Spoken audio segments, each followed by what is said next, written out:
She stared at me across the living room, her arms crossed, eyes burning with impatience. "Dad, why are you still wearing that?" she sneered, pointing at the faded jacket I'd owned since my late wife gave it to me decades ago. The room went silent, the smell of cinnamon and pine mixing with the sting of humiliation. My son-in-law chuckled under his breath. My grandson's smile faded. I gripped my knees, forcing myself not to rise. Then, with a loud rip of wrapping paper, my daughter tore into a box that was never meant for her hands, and inside she found a truth I'd kept locked away. People often imagine Christmas Eve as warmth, harmony, and gratitude. For me, it began with a wound. The one person I loved most in this world, my own daughter, mocked me in front of everyone, as though the man who raised her were nothing but an embarrassment. And when she opened that gift, the one not meant for her, I knew the night would not end in quiet forgiveness. The seed of something sharper than sorrow had been planted. What could I do after such humiliation? What would a father do when mocked by the very child he'd sacrificed everything for? That night, I decided silence would not be my answer. I remember the way the fire crackled behind me as I sat in my armchair, its warmth brushing my back while my heart felt colder than the frost clinging to the windows. My daughter, Emily, was always headstrong, but lately she had turned that strength into something cruel. She no longer looked at me as her father, but as a burden, as though my worn clothes and thinning hair were stains on her carefully crafted image of success. She wanted a father she could show off, not a man who still carried the jacket his wife had chosen for him on their last Christmas together. To her, it was just fabric. To me, it was the last trace of love stitched into every seam. When she mocked me, I saw more than irritation in her face. I saw contempt.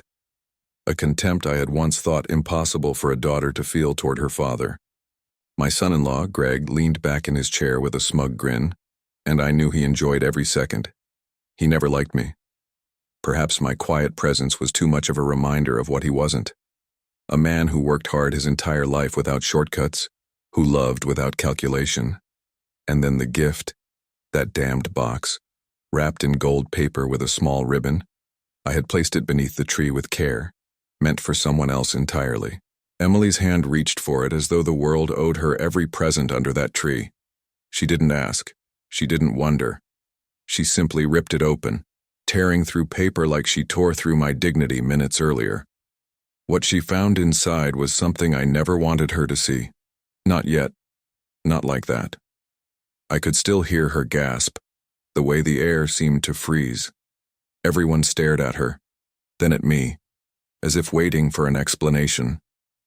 But I stayed silent, not out of shame, but out of calculation, because that night, my silence was my first move. Emily's laughter still rang in my ears even after midnight, long after the room had emptied and I was left staring at the faint glow of dying embers.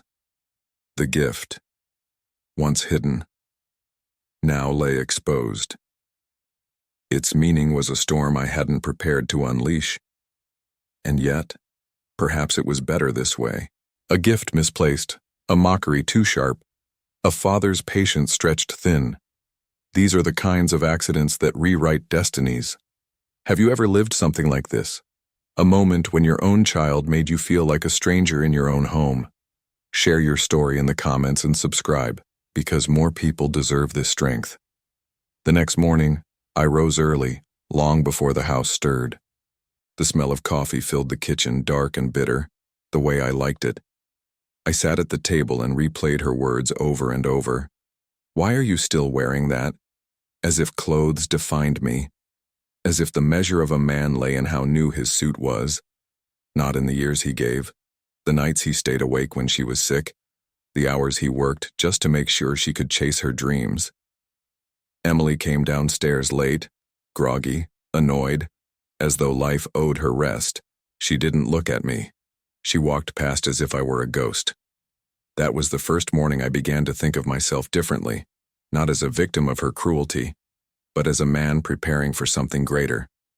I kept silent, but inside me, something was rising, steady and unshakable. When she opened the gift, she didn't understand its meaning. But soon she would.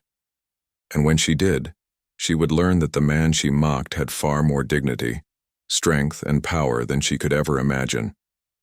I sat in the kitchen that morning, my hands wrapped around the coffee mug, watching the steam curl upward like it wanted to escape the same house I did.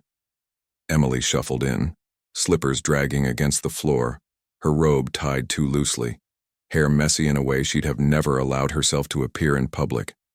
Without makeup, without her armor, she looked younger, almost vulnerable, but the sharpness in her tone remained. "You're up early," she muttered, not meeting my eyes. Her words carried no warmth. Once upon a time, she would have kissed my cheek on Christmas mornings, running to the tree in pajamas, squealing with joy at the sight of presents. Back then, I was her hero. Back then, she clung to my leg in grocery stores, begged me to carry her on my shoulders, and told anyone who would listen that her daddy was the strongest man in the world. I could still hear her laughter echoing in my memory, high-pitched and sweet, the kind of sound that made all the hours in the factory worth it. But now, my little girl was gone. In her place stood a woman who saw me as little more than an obstacle to her image of success. "You shouldn't drink so much coffee at your age," she added, pulling a glass of orange juice from the fridge. There it was again, that jab, so subtle it could pass as concern, but loaded with disdain. I sipped slowly and let the bitterness slide down my throat. Silence was my shield. On the counter behind her lay the torn wrapping paper from the night before. The golden box, now open, sat tilted on its side. Its contents, what Emily had exposed to the entire family, were not meant for her eyes. Inside had been a letter, carefully folded, yellowed from time, along with a small velvet pouch. Inside the pouch was my late wife's wedding band, the one I had removed from her finger the night she passed. That gift was meant for my grandson, Michael, to be given when he turned 18, a piece of family history, a story of love, sacrifice, and resilience to guide him into adulthood. Emily hadn't even asked before tearing it open. She just grabbed the biggest, shiniest box under the tree and claimed it as her own. When the ring fell into her palm, the room had gone silent. Michael's eyes had widened. Greg leaned forward with interest. My daughter held it up, her brows furrowed. "What is this? A ring? From Mom?" Her voice had wavered for just a second, but then she laughed, mocked it, mocked me, mocked the very symbol of the life I had built with the woman who once made our house a home. "Who gives old jewelry as a Christmas gift?" she had said, shaking her head, handing it back as though it were worthless. Worthless. That word cut me deeper than any knife could. Now, watching her drink her juice without a care, I realized she didn't even understand what she'd done. "Emily," I said at last, my voice low, steady, "that box wasn't meant for you." She finally looked at me, annoyance flickering in her eyes. "Well, how was I supposed to know? You just put it under the tree like all the other gifts. It had a name on it." She froze for just a second, then shrugged, pretending not to care. "Whatever, it's not like it was anything valuable." Not valuable. She had no idea. The ring wasn't about money. It was about memory, about love that endured through sickness, poverty, and years of labor, about promises whispered in the dark when the world outside felt heavy. But that was Emily, always chasing glitter, dismissing gold when it didn't shine the way she wanted it to. What she didn't know, what none of them knew, was that the letter in that box carried words I had never spoken aloud. It told the story of her mother and me, our beginnings, our struggles, and the dreams we had for our children. It spoke of sacrifices Emily would never remember. The nights her mother went without dinner so Emily could eat. The winters when I patched my shoes with tape so she could have new boots. And now, my daughter dared to mock me over the very jacket her mother had chosen with love. Greg came down a few minutes later, scratching his head, smirking when he saw me at the table. "Morning, old man," he said. His voice dripped with condescension. He kissed Emily on the cheek, then poured himself coffee without asking if I wanted a refill. I watched them together, their whispers, their shared looks. Greg had a way of fueling Emily's arrogance, feeding her pride until it swelled and turned into contempt. He wanted distance between us. I could see it in every smirk, every time he corrected me in front of her, every sly joke he made about my old-fashioned ways. But I was no fool. I had been patient all my life, and patience is often mistaken for weakness. That morning, I made a decision. I would not confront Emily with anger. I would not lecture her about respect or gratitude. No, my answer would be quieter, sharper. It would not be words shouted in the kitchen, but actions carried out with precision. Because sometimes, the only way to teach someone who mocks you is to let them taste the very bitterness they served. The day went on, filled with forced cheer. Neighbors dropped by with pies and fruitcakes, voices too loud, laughter too hollow. Emily floated through the house as if she owned it, flashing her smile for visitors, hiding the venom she reserved for me. But I saw through it. Behind her polished appearance was a woman deeply insecure, terrified of losing control, terrified of not being seen as perfect. And that fear made her cruel. That night, when the house grew quiet again, I took the golden box from where it had been carelessly tossed aside.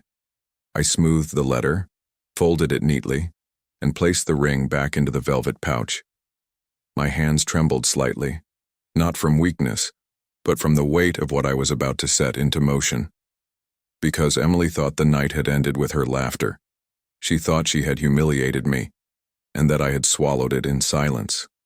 But she was wrong. That gift wasn't hers to open, and soon she would learn the cost of mocking what she never understood.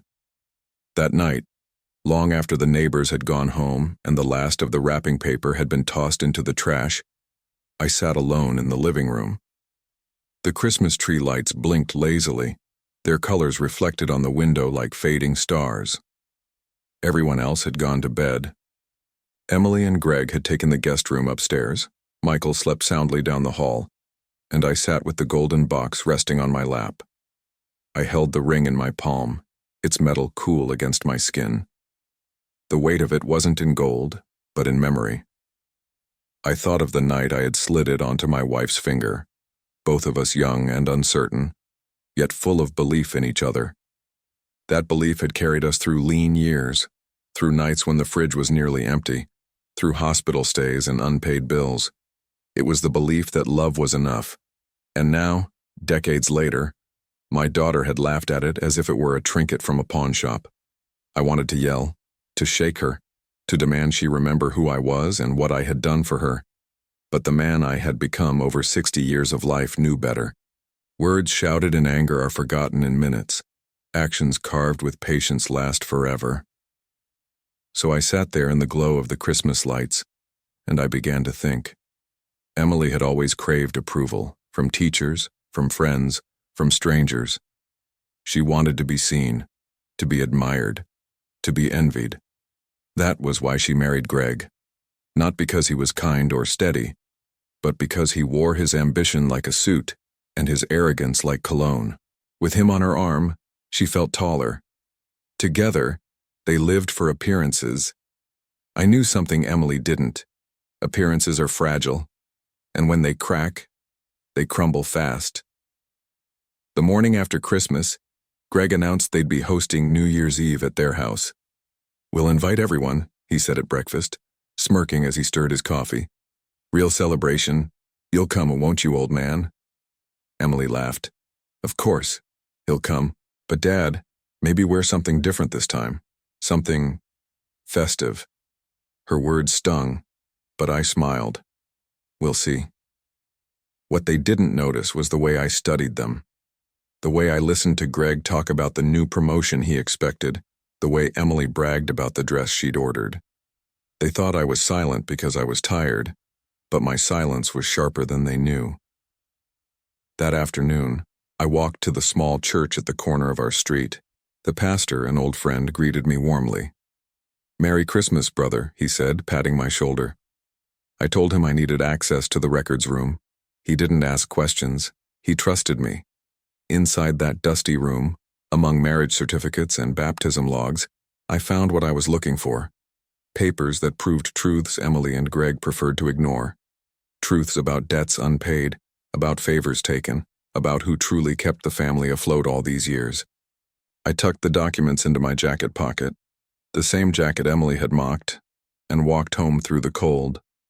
Snow crunched under my boots, the world quiet except for the whisper of wind against bare branches. My breath clouded in the air, and I felt lighter than I had in years. The plan was forming. At home, Emily was on the phone with a friend, laughing too loudly. "I don't know how he survives like that," she was saying, her eyes flicking toward me as though I couldn't hear. "Same old jacket, same old shoes. It's embarrassing." Her friend laughed on the other end. Emily smiled, satisfied. I pretended not to notice. Later that evening, Michael found me in the garage. He was a quiet boy, shy, but his eyes carried the same gentleness his grandmother once had. "Grandpa," he whispered, glancing toward the house to make sure his mother wasn't watching. "Was that ring supposed to be for me?" I nodded. "On your 18th birthday, your grandmother wanted you to have it." His face lit up. "Really?" "Yes, but your mother opened it first." He frowned. She didn't understand. "No," I said softly, placing a hand on his shoulder. "She didn't. But you will. One day, you'll know what love costs and what it's worth." Michael hugged me then, and for a moment, the bitterness faded. He was the reason I endured, the reason I wouldn't let Emily's cruelty define the end of my story.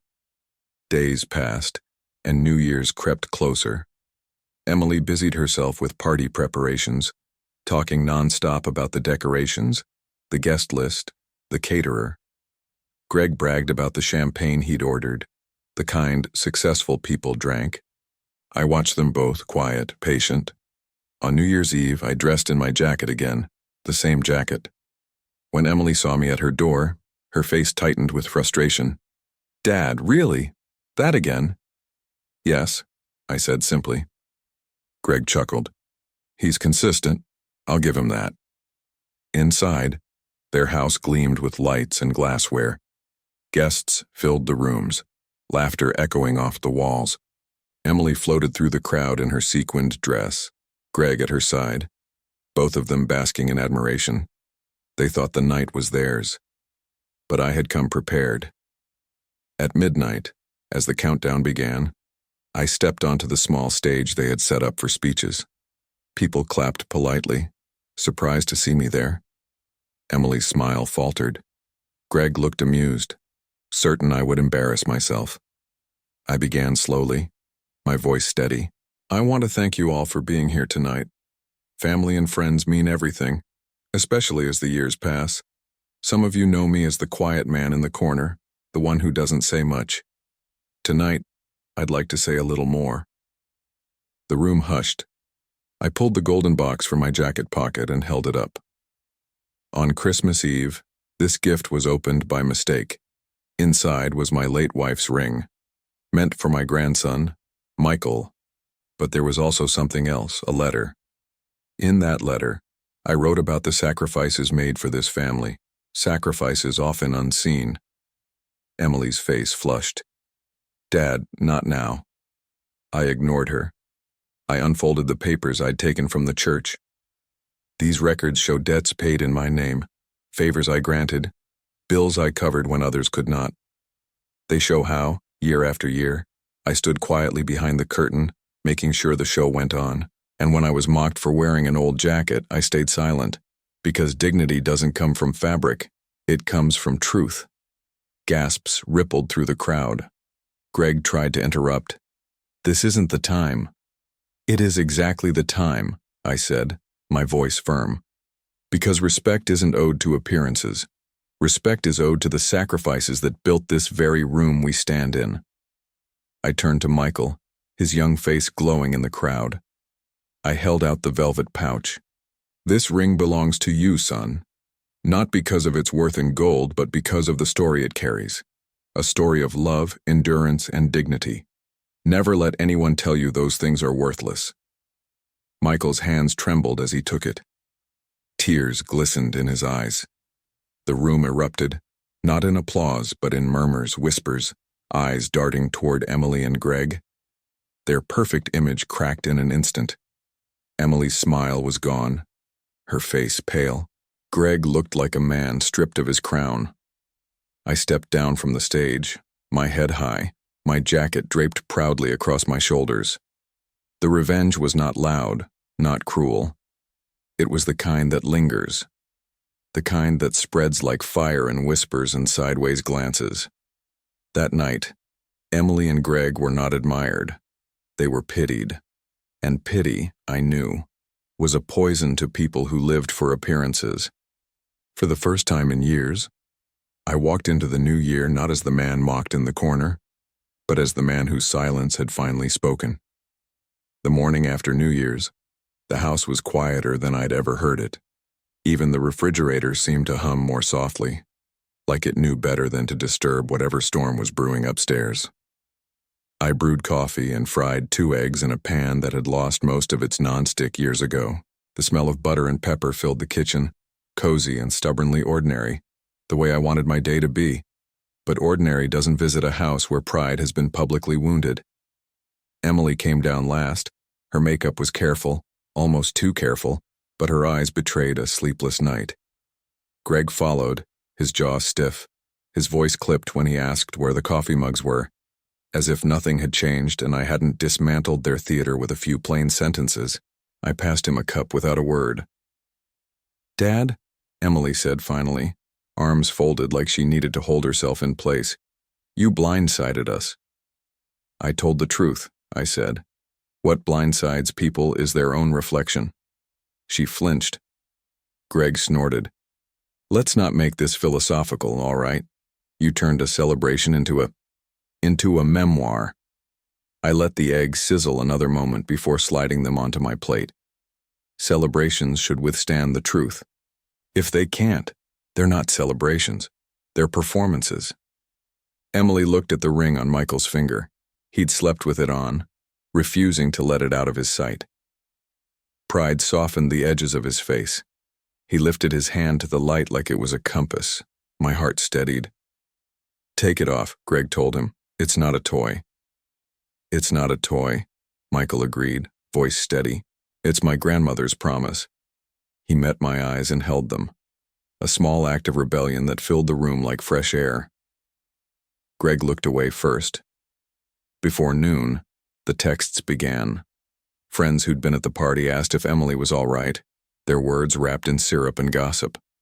One message from her closest friend, Dinah, who had a laugh like broken glass, asked if the old jacket speech had been rehearsed.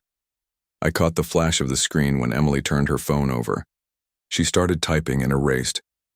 Typed again and erased. She wasn't used to defending herself with anything but glitter. Glitter doesn't hold when it rains. I didn't speak of it. I washed my plate, dried it with a frayed towel, and tightened the loose cabinet handle that had annoyed me for months. Greg watched me as if waiting for me to apologize, to walk back the fact of myself. I kept fixing things because I'm a man who fixes things when they break, even if the broken thing is not a hinge but a history. In the afternoon, Emily said they were leaving early. "Traffic'll be awful tomorrow," she muttered. She packed quickly, her movements sharp, shoulders tight. She hugged me mechanically, a daughter going through the motions of affection like a pianist running scales without hearing the song. Greg's handshake was limp and cold. Michael wrapped his arms around me and whispered, "I'll call you." I sat in the quiet after the door shut, the house suddenly too big. The tree lights blinked in an empty room, defiant and silly. I unplugged them, and in the darkness that followed, I let my hands rest on my knees until the ache in them felt like a prayer. The next days were busy in the way grief is busy, small tasks that keep you from falling into the hole your mind digs. I went to the little barber shop on Belmont where the clippers buzz like summer cicadas and men tell the truth by talking around it. "That jacket," Lou said, laying the cape around my shoulders. "You gonna be buried in it?" "Think I might outlive both of you in the jacket," I said. Laughter rolled across the mirrors. We talked about football, the mayor, a pothole that had become local legend. When I was done, Lou brushed a stray hair from my collar and looked at me in the mirror a beat longer. You did what you had to do, he said quietly. Sometimes all that's left is telling the room who you are. I nodded. Room didn't like it. That's because the room's been lying to itself, he said, and snapped his comb closed like a verdict. On the way home, I stopped at the corner market run by a family that remembers your birthday without needing Facebook to tell them. The floor smelled faintly of bleach and the deli case hummed like a choir. I bought flour, sugar, and vanilla, things my wife once turned into little miracles on Sunday evenings. The cashier, Marta, asked about my holidays. I shrugged. She squeezed my hand with the practical warmth of a person who has seen many storms pass and the houses still standing afterward. When I got home, there was an envelope in my mailbox with no return address. Inside was a glossy invitation. Emily and Greg were hosting a charity brunch in 2 weeks. A fundraiser for a community literacy program I'd volunteered with for years. My name wasn't on the honored supporters list. Their names were. I laughed. The sound rough and surprised in my own throat. There it was. The next act of their performance. If you can't repair your reputation with humility, you try optics. I laid the invitation on the table and worked the dough like it had offended me. The kitchen grew warm, the air sweetening as the oven clicked to life. I rolled out cookies in imperfect circles, pressed fork tines into patterns like Morse code I hoped love could read. When the first tray came out, the heat fogged my glasses and the scent of vanilla wrapped me in a memory. My wife humming, the radio whispering an old gospel, Emily's small hand sneaking a cookie and me pretending not to see. The ache in my chest was sharp and soft at once. That night, the phone rang.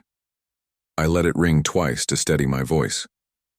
It was the pastor from the little church. "Brother," he said, "they asked me to speak at that brunch. Mind if I share a few words about the quiet pillars who hold roofs up?" "You mind if one of those pillars shows up and looks like himself?" He chuckled. "Wear the jacket." The morning of the brunch, snow fell in a half-hearted way, more decoration than weather. I put on my jacket and polished my shoes until they remembered sunlight. I tucked the letter, the one Emily had revealed but never read, into my inside pocket. Not as a weapon, as a compass. Their house was a hive, coats piled on a bed, boots lined up like obedient soldiers, voices bright and a little too high. There were tiny quiches and fruit skewers that tasted like nothing. Michael spotted me first. He moved through the crowd like he was waiting, his grin steadying me like a handrail.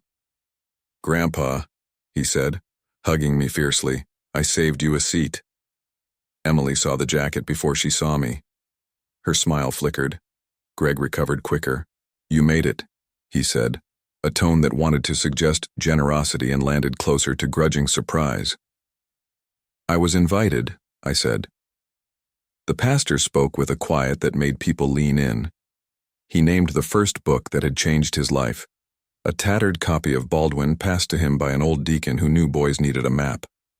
He talked about libraries as church and librarians as ushers who seat you in front of yourself. People nodded, and I noticed Emily relax.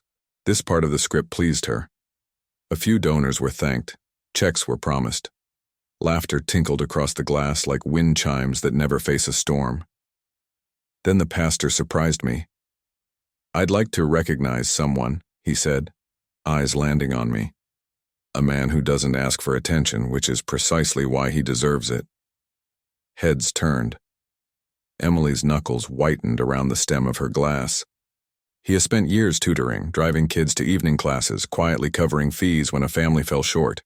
He believes reading is a form of freedom, and he acts like it." The room's attention pressed against me like a hand. I stood slowly, let the silence find its own shape. "I only did what was needed," I said, "and I did it because someone once did it for me." I looked at Michael. Our lives are made with borrowed ladders. When you're done using one you pass it down. There was a murmur of approval, a wave of polite applause, a few genuine smiles. Emily exhaled, relieved. A harmless moment. Controlled. Photo ready. Then a woman I hadn't expected to see stepped forward from the edge of the room. Mrs. Alvarez Nahan, whose grandson I'd tutored last year when he was on the edge of repeating a grade. She was small, her winter coat still on, her hair tucked under a knit cap. "He also fixed my back porch when it was dangerous," she said, voice clear, accent singing around her vowels. "And he did it in that jacket." Laughter, warm, unplanned, rose like steam. Greg tried to steer the room back to the catered script. "We're so grateful to—" Mrs. Alvarez wasn't done. She lifted a hand that had folded 1,000 empanadas and pointed at Emily's wall of framed photos. Vacations, awards, carefully staged dinner parties. "I don't see him in those pictures," she said simply. The room shivered. Not scandal, not accusation. A truth laid flat like a board on which other truths must stand. Emily's mouth opened and closed. She managed a smile that hurt to look at. "We appreciate everyone's contributions," she said. Truly. I wanted to go to Mrs. Alvarez and hug her with both arms, but I stood still, the way you stand when your name is finally restored by a witness who owed you nothing. The pastor cleared his throat and brought the afternoon to a close, gracious but firm. The buzz of voices returned, thinner, like someone had let the air out of the room. In the kitchen, while people pretended to admire the canapes, I washed a stack of plates without being asked. Habit, maybe, or muscle memory. How many sinks had I stood at while other people enjoyed the party? Foam slid over porcelain in slow ribbons. I felt someone beside me. "Dad," Emily said softly. The single syllable carried more weight than it had in years. "I didn't know about Mrs. Alvarez." "You didn't ask." I kept rinsing. "You didn't look." She swallowed. "You made me look." "I didn't make you do anything," I said, turning to face her. The kitchen smelled of lemon soap and something faintly metallic, like a rainstorm thinking about starting. "Life will make you look if you won't. It's gentler when your father tries first." Her eyes brimmed and cleared, pride fighting a battle it couldn't win without costing her everything. I don't like being embarrassed." "Neither do I said. "Ask my jacket." A reluctant, cracked smile. I handed her a damp plate and she dried it. Then another, until the stack was done, and the kitchen looked like no one had ever eaten there. We stood side by side. Nothing fixed. Something mending. Greg walked in, saw us and bristled. "We need to talk," he told Emily, ignoring me. "No," she said. The word surprised both of us. "I need to listen first." He stared at her as if she had changed languages. "To him? To what I've refused to hear?" She set down the towel, hands steady now. "Michael, could you wait in the car?" She didn't raise her voice. She didn't have to.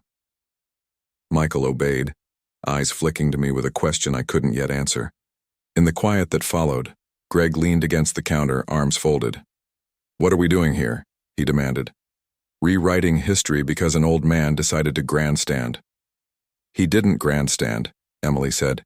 "He corrected the record. I've been living like my reflection told the truth." "And you're going to let him make you feel small?" Emily surprised me again. "I made myself small when I laughed at the thing that held our family together." She looked at me, voice steady. "I mocked your jacket. I mocked the ring. I mocked you." "Words are cheaper than rent," Greg said, sneering. "He's volunteering you for humility you can't afford." I stepped between them, not physically but with my voice. "Greg, the more you talk, the less there is to hear." His eyes flashed. "You think you've won something." "I'm not playing your game," I said. "I'm trying to end mine." He laughed, brittle. "You love being the martyr." "I love being alive," I said. "And life is short. Too short for pretending the person who taught you to tie your shoes is a stain on your party." Emily's hand found the edge of the counter like it needed a truth to lean on. "I'm sorry," she said again. this time to a place inside herself that required the apology to matter. I don't know how to make it right.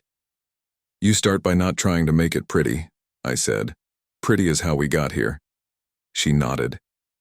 Greg shook his head and pushed away from the counter, disgust blooming across his face. This is sentimental nonsense, he snapped. We have guests. They're expecting us to host, not to, whatever this is. Then host, I said, but don't expect the house to forget what it's heard. He left, muttering. Emily didn't follow. She looked at the sink, at her hands, at me. Will you stay for dinner? I already did the dishes, I said. Might as well see what got them dirty. Dinner was takeout because pride is exhausting. We ate at the table without decorations or speeches. Michael told us about a poem he'd written for English class.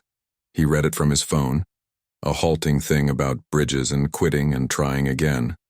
When he finished, the room held its breath. I clapped first. Emily clapped next, tears catching her eyelashes like dew. Greg ate in tight, mechanical bites and didn't applaud at all. When I left, the night air bit clean and honest. Emily walked me to the door. She reached for my sleeve, then withdrew her hand, then reached again and rested her fingers on the fabric as if asking the jacket itself for forgiveness. I can't erase what I said, she whispered. You can outlive it, I said. So can I. In my kitchen at home, I poured hot water over a tea bag and watched the color seep like evening into a shallow lake. I took the letter from my pocket and spread it on the table. My wife's handwriting was loops and careful angles. The ink slightly faded like a voice from a far room. I read the last paragraph twice, not because I'd forgotten the words, but because remembering them made the room tilt in the best way. Don't let them tell our story without you. And don't let bitterness steal what you earned by staying soft. Soft is not weak. Soft is what bread must be before it feeds you. Days slid toward ordinary again, but ordinary with edges smoothed by use. Emily called more. She didn't perform the calls. She made them like a person knocking on a door she once slammed. She asked about recipes, about the little church, about which books had made me stay up too late. She didn't apologize every time. She didn't swing the spotlight back to her hurt. We talked like two people trying to choose a bridge sturdy enough to hold both our weights. Greg remained a cold front passing by, dropping sleet. I could live with weather. I had done it before. One afternoon, weeks later, I found an envelope on my porch, heavy paper with my name written in Emily's hand. Inside was a photograph, me at the brunch, head tilted, hands folded, the jacket falling just so. On the back she'd written, "You belong in our pictures." I don't know how I missed that. I'm learning to see. I set the photograph on the mantel next to a faded snapshot of my wife in a sun hat, laughing at something I'd said that wasn't funny but was ours. The two images spoke across the years like neighbors leaning over a fence. I wish the story ended tidy there, but tidy is for napkins. A week later, a rumor started. Someone from the party, I suppose, or someone who didn't know where to put the extra truth they'd been given. It floated that I had made up the debts I'd paid, that I'd exaggerated my giving to the literacy program to embarrass my daughter. It said the ring was a setup, that I'd wrapped it in gold paper for drama. Lies move fast because they don't have to carry anything heavy. I received the rumor as a man receives rain, with a sigh and a dry place to stand. But Emily heard it, and she didn't stand dry. She called me, voice shaking. "They're saying you planned everything," she said. "I planned to give a ring to my grandson," I said. "I planned to tell the truth. That's enough planning for any one man." "I know," she said, "but it feels like I'm drowning in what I did, and people keep handing me buckets of someone else's water." "Then stop carrying them," I said. "Let them spill. Truth is heavier, but it rests where you put it." The next Sunday at the small church, Emily walked in beside me. Heads turned. Whispers rose and fell like a tide deciding what kind of day to be. During announcements, the pastor asked if anyone had something to share. Emily stood. Her voice didn't tremble. "I mocked my father on Christmas Eve," she said. "I thought I was protecting an image. Images don't need protection. People do. If you heard I was the victim of a stunt, You heard wrong. I was the author of my own ignorance.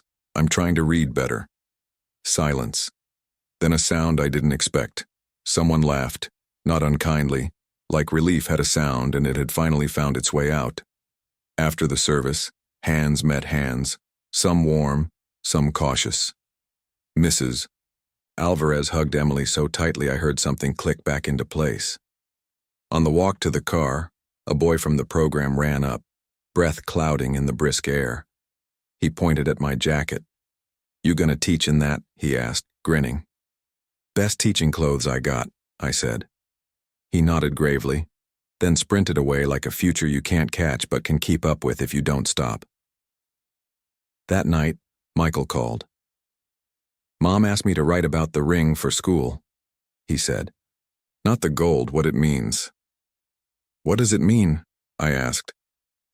He didn't pause.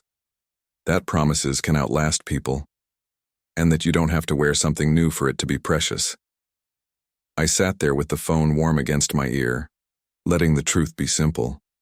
Then he added, "Also, Grandpa, I found something in Mom's old desk, in the back of the drawer." His voice dropped to a whisper, edged with awe and worry. "There's another letter, but it's not from Grandma." My heart tapped once, hard. "From who?" He hesitated. "From you. To Mom. Dated the year she left for college.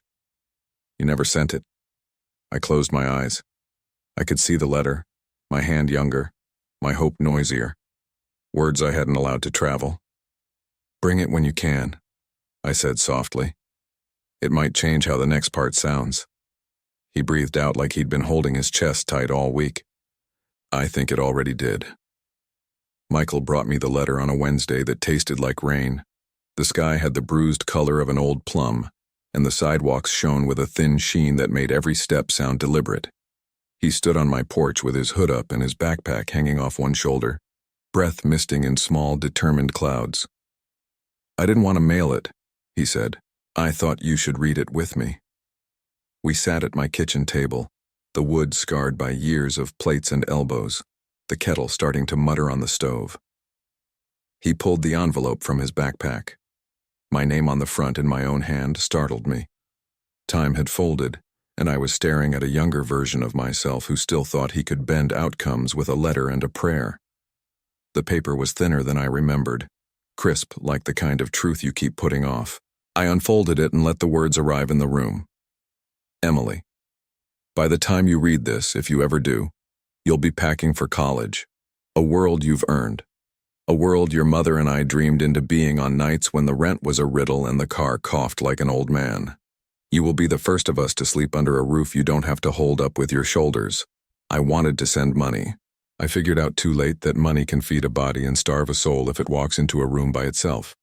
So I am sending you what I have more of than money, a record. I am writing you what I know. Some people will clap for your shine. A few will respect your light. Shine is quick. Light is patient. Shine needs a crowd. Light just needs a window. Don't confuse the two, baby. Your mother lit rooms. She didn't need the room to notice.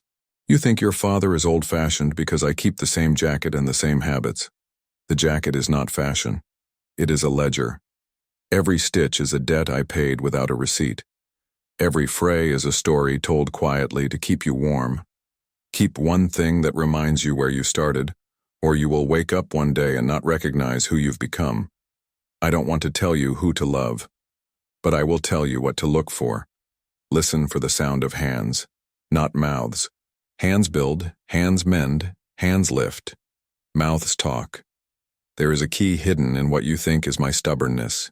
If you ever need it, your hands will find it. If you never do, that will be its own blessing. Your mother wanted me to tell you she never felt poor a day in her life, because everything she wanted that money could buy was smaller than the things she got for free. Your laughter, my patience on good days, her faith on bad ones. She said if you learn to count those out, you'll always be rich, even when you come up short at the register. If this letter arrives with something precious, remember, precious doesn't mean fragile. It means you guard it by using it right. Like love. Your father. I stopped there because the kettle shrieked. Or maybe because my heart had. Steam blurred the edges of the room. Michael was quiet in that way bright boys are. The silence not emptiness, but a page waiting for the next line. "You didn't send it," he said. "I was afraid she'd think I was trying to anchor her when she needed to sail," I said. "Or that I was bribing her with sentiment when what she really needed was space." He nodded, absorbing the fact that love sometimes misdelivers itself. He tapped the line about the key. "What does that mean?" I ran my fingers down the inside hem of my jacket, muscle memory meeting a map I'd drawn decades ago. I felt it there, a bump in the stitching, small as a breath. I took a seam ripper from the drawer, slid it carefully under the thread, and freed a tiny brass key that winked like a secret deciding to become history. Michael leaned in. "Where to?" I held the key up to the light and smiled with an embarrassment I didn't mind owning. "A safety deposit box? If the bank still stands. Your grandmother thought I was dramatic." I tucked the key into my palm, the metal cool and unarguable.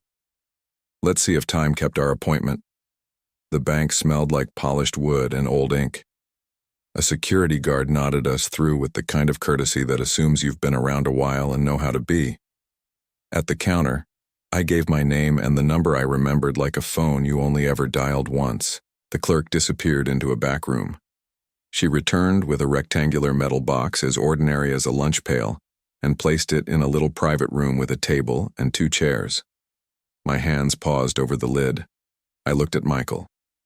"Your grandmother and I opened this when your mother left for school," I said. "We argued about it. She thought we should spend what little we had making things easier for your mom right away. I thought we should save some of what we had so Emily would have to meet it, not as a test, as a conversation." "Like a conversation with the future," Michael said, eyes wide. "Exactly," I said, and turned the key. Inside, a stack of letters wrapped in a blue ribbon. The color faded to a sweeter shade, a velvet pouch the size of a swallow's heart, 2 documents in a clear sleeve, and a photograph of Emily at 5 years old with a paper crown on her head, face smeared with icing, looking up at her mother like sunlight was a person who had just walked into the room. I lifted the documents first. The top one was a notarized trust agreement dated 15 years ago, revised twice. My wife's signature curved through it like a river that knew where it was going. The beneficiary was Michael, with a clause naming Emily as trustee upon a single condition, that she spend 1 year in consistent service to the community, teaching, mentoring, care work, documented not by letters of recommendation but by the names of the people served. If she did, the property listed in the second document, a small duplex on East Raymond Row, the one I rebuilt with my hands after a fire turned it into a skeleton, would pass under her stewardship for Michael's benefit. If she did not, the trusteeship would pass to me, and then to the literacy program we loved, with Michael's right to live there rent-free until he finished school. Michael read the lines slow, lips moving. "Grandpa, you owned this all this time." "I rebuilt it and I kept it quiet," I said. "Not because I wanted a secret, but because I didn't want a trophy, and because I didn't know what Emily would need to become who she was meant to be. Sometimes the only way to give someone a mountain is to let them choose the climb." He touched the photograph, the ribbon, the pouch. "What's in there?" I loosened the ribbon and read the top letter. My wife's words laughed off the page, gently bossing me from another lifetime. "Read those to your daughter when she is kind," she had written, "and to yourself when you are not." I swallowed around the ache that kindness leaves when it reminds you what you've survived. I opened the pouch and poured out a pair of silver cufflinks, plain and heavy, the initials I, G, etched into each one. "Isaiah Grant," I said. "Your great-grandfather." He gave them to me the night I asked him for your grandmother's hand. He said, "You'll put these on when you need your wrists to remember they were made to carry." Michael turned them in his fingers, the metal catching the thin bank light like a modest star. "I want to wear one at graduation," he said. "You will," I said. "You'll wear both when you marry the right person, if you do." We signed the access log and stepped back out into the day. The rain had stopped. The street smelled of wet cardboard and possibility. My jacket felt lighter. My shoulders did not. On the walk home, Michael snapped a picture of the trust document, then hesitated. Should Mom see this now? Yes, I said, because truth doesn't get truer by waiting. It just goes stale. He sent it to her. We stood under the awning of a storefront that sold bouquets no one needed, and watches everyone looked at and never bought. My old pocket watch ticked in my vest, borrowed time behaving itself. We waited for the reply that would tell us which road we were about to walk. 5 minutes passed. Then 10. Finally, my phone buzzed. It was Emily.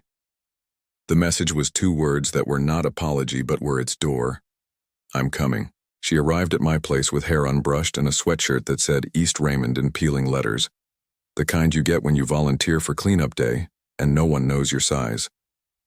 She sat without asking.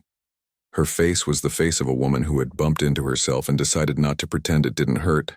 I didn't know, she said, looking at the trust. I didn't know you built a place and put my name next to it like I was someone you trusted to carry what you made. She wiped her eye with the heel of her hand.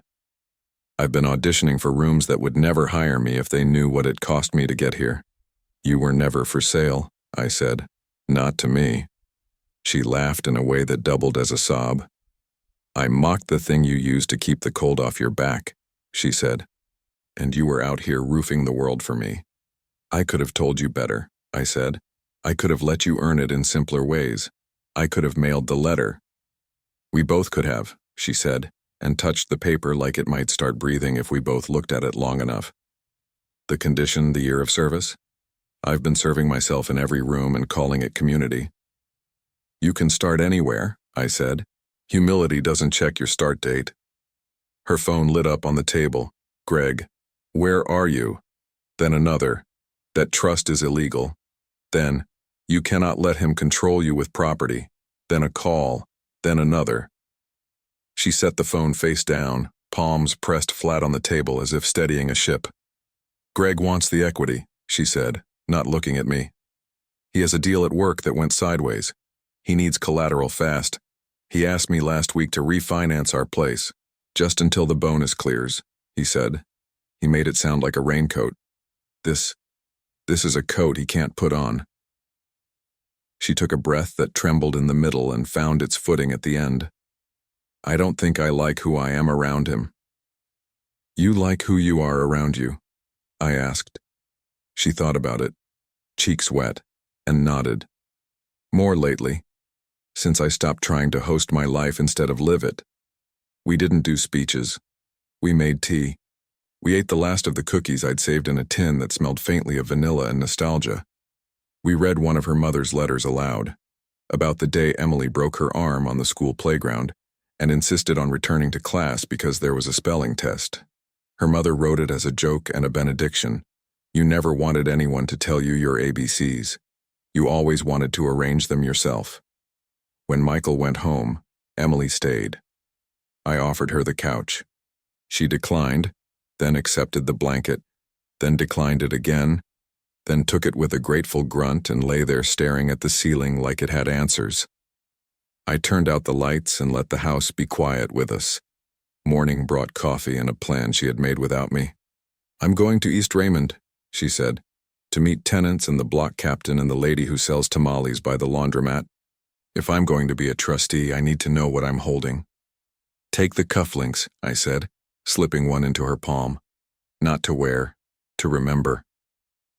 She smiled, this time without breaking. I used to think jewelry was for showing. I'm learning it can be for carrying. At the duplex, the paint flaked in the decent way honest buildings flake, not as neglect but as weather. The air smelled like laundry soap and fried onions and whatever hope smells like when it's already been cooked. A little girl on a pink scooter streaked by, her hair popping like a flag behind her. An older man sat on the stoop playing dominoes by himself, slapping each tile down with the satisfaction of someone who beats his own best story. We met the tenants, Mrs. Franklin Doerr, who worked night shifts at the hospital and kept basil and coffee cans on the windowsill, and the Brooks family, whose oldest son was saving for trade school and whose youngest tried to teach me a dance that looked like electricity had learned manners. Emily listened more than she spoke. She took notes in a little spiral notebook that trembled at first and then steadied. When she asked what the building needed, no one said granite countertops. They said a light in the back stairwell that didn't flicker, a bench for waiting on the bus that wasn't a milk crate, a coat drive in January that didn't smell like pity. She wrote it all down like a grocery list you can't afford to forget. We were walking back to the car when my phone buzzed. A message from Michael. "Grandpa, is the ring with you?" I felt my stomach cold itself. I'd seen the ring on his finger last night, loose but loved. I typed, "Thought you had it." He replied with a photograph before words, a velvet jewelry box on his dresser. Empty, the imprint of the ring in the lining like a moon missing from the sky. Then the message. I took it off to shower. When I came back, it was gone. Only me and Mom and Greg were in the house. Emily read over my shoulder. Her face hardened. Not cruel, not dramatic. Just the kind of firmness that comes when you recognize a pattern wearing a new shirt. She called Michael. "When did you notice?" she asked. "Did the front door open? Did anyone come by?" "No," he said. "But Greg, he was in our room getting his coat. He said he was late." She ended the call and stared at the duplex, then at the street, then at her hands. Her breath came out slow. "He thinks it's collateral," she said. "He thinks everything is." We drove to her house with the sudden quiet of people who know their next step will be joined by something they can't unlearn. The living room still smelled faintly of party, a ghost of citrus and champagne. Overlaid by the sharpness of a new cleaner Greg had probably bought because the label promised results in 3 minutes. The house pretended nothing had happened. Houses are good at pretending. Greg was in the kitchen, tie loosened, laptop open like a shield. He looked up when we walked in and smiled with all his teeth. "There you are," he said to Emily, then to me. "I hope you enjoyed your field trip to the past." Emily didn't answer that. She said, "Where's the ring?" He blinked, innocent as a wall. "What ring?" "The one you saw on Michael's hand every day this week," she said. "The one you called a toy he shouldn't wear." He laughed. "If it's missing, it's because you let a kid play with an heirloom like a prop." "Where is it?" she repeated, not louder but lower, as if making room in the question for the part of herself that knew the answer already. He shrugged, closed his laptop with a clap that made the dog next door bark, and reached for his coat draped on the chair.